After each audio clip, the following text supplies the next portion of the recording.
other thing, I know that you all have been thinking a lot about your town finances, especially recently.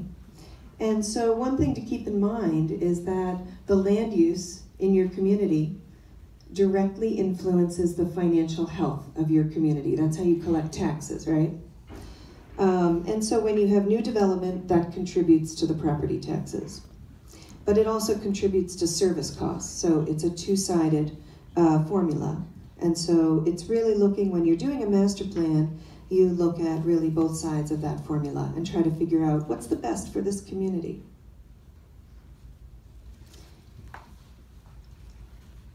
And so the biggest challenge in this kind of planning work is gathering the input that you all are here to give, and then trying to figure out how do you balance all of these different interests, these different concerns. And that's partially our job, but we're going to get you to start thinking about that as well. So one of the things that we like to stress about master planning, it's a complicated effort because it involves a lot of factors that influence your community.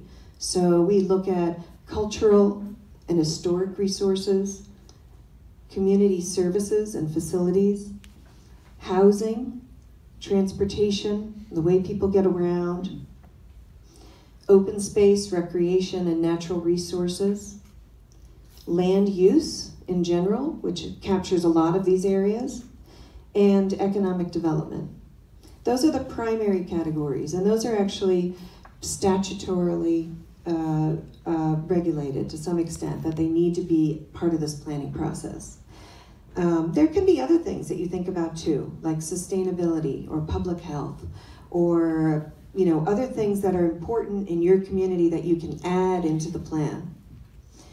But the trick about doing these plans is really to think about all of those interactions, right? So you can't really just think about economic development without thinking about community services, or without thinking about how does that impact transportation needs. And so all of these things are related.